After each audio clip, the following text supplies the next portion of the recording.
The thing that Troy Aikman said during the broadcast that I'm stunned that nobody has picked up on.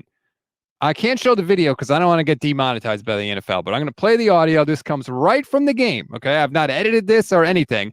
Here's Troy Aikman talking about Brock Purdy. And talking with him about his elbow and the injury that he had last year in the playoffs, he's still regaining his strength. It's not 100%.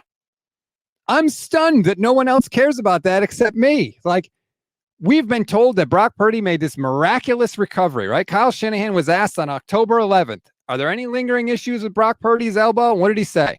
Looks good to me, right? Made the joke, walked off. Troy Aikman just said Brock Purdy himself told him his elbow's not 100% and he's still gaining strength. I kind of feel like that's sort of a big deal. It's a big deal. And let me come back to what I was saying earlier. This is a big game for Brock Purdy. Like, he's not getting better. He seems to be getting worse the last two games. He's lost. He's not that magical quarterback he used to be. He's part of the problem right now, a big part of the problem. And if he loses again, he said this, the Niners, they don't even have to bench him. They could say, you know what? His arm, not 100%. It's just, he's got arm fatigue. So we're not benching Brock. We're giving him a week off. Just a week off. And Sam Darnold's going to play. Sam Darnold wins and his arm isn't tired. They could say, you know what? Brock's arm is just still tired. You could do that. They could play that game for a long time and not embarrass Brock, but essentially bench him. So it's like Brock just gave the Niners their excuse. You know, they don't want to embarrass him, but they can use this. I was just stunned that Troy Aikman, first of all, like, so for people that don't know, there's production meetings every week with every team, with every broadcast crew. But there's sort of an understanding in the production meeting that, like, hey, we're going to be a little more honest with you than they would be in like a regular press conference.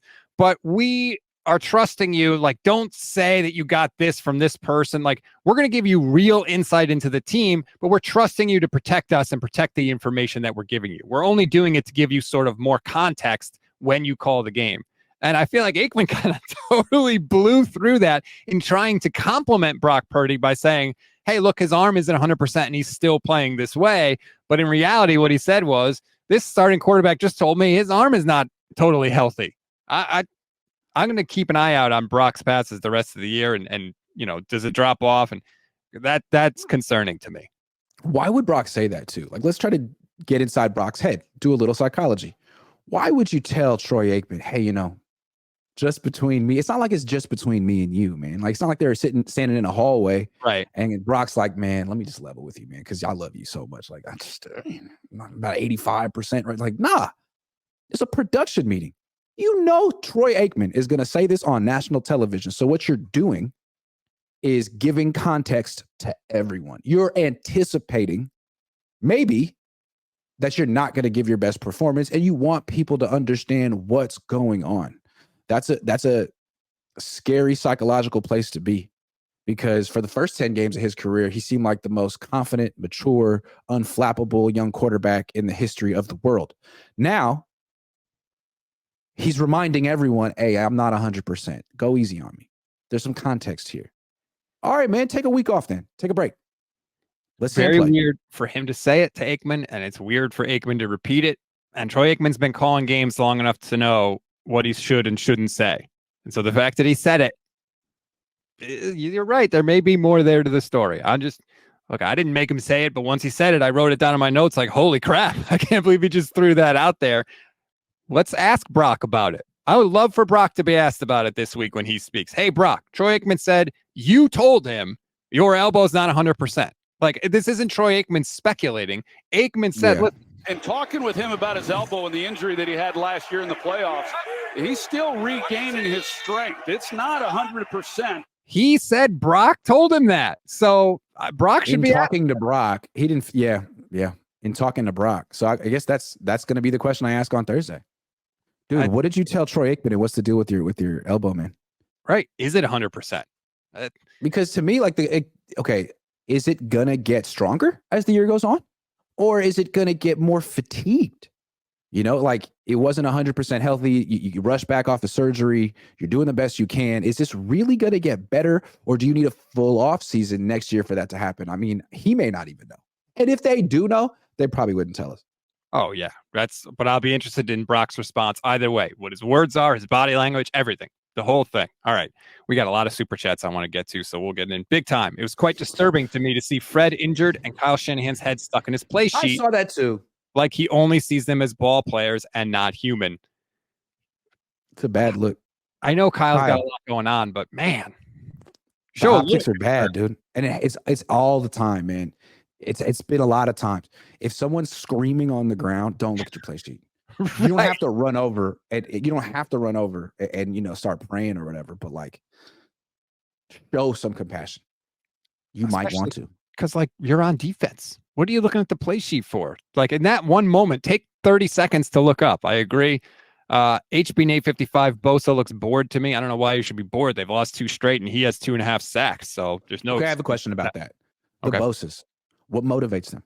I don't want to get too deep in their heads because I don't know them like that. But some people play football because they're throwback athletes from the 70s and 80s, and they just want to compete and they just want to win. Some people play football because they know they want to make the most money possible, and that's their ego.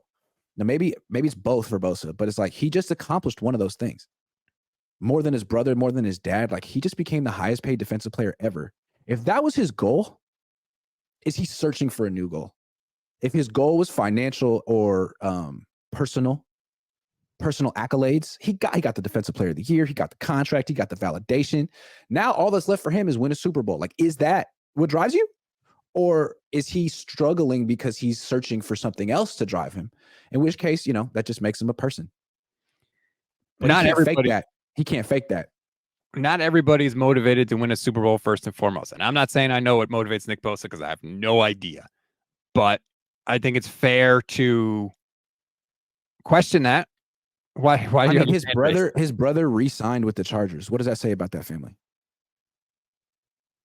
I mean, I don't know. Maybe he didn't want to move. Maybe he didn't want to, whatever the case may be. Maybe he thought they were close to winning a Super Bowl. He's just a bad evaluator of football of teams. I don't know. Maybe.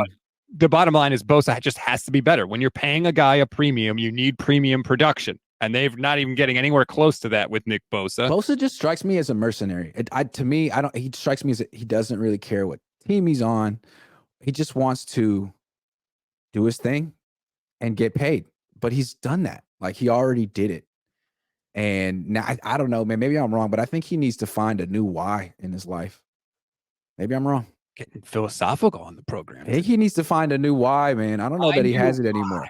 He needs to eat, pray, love. That's what you're saying. Robert Saleh used to talk about find your why. I don't know that he has one right now. He might have. It's something to think about, Nick. I don't know. You tell me why you have 2.5 sacks. How many sacks in the last 10 games going back to last year? You had none in the playoffs. So that's 2.5 in the last 10 games, and 2 of those were unblocked. Man, you tell us, dude. Honestly, you're way better than this. Like, I would love to hear him answer that question. Why do you only have 2.5 sacks this year? Just see what he thinks. I would love to hear that. Tony says, Kyle knows Kirk gets rattled under pressure, sends a 0 blitz. Kirk actually underthrows it. Ward almost grabs the pick. # just saying.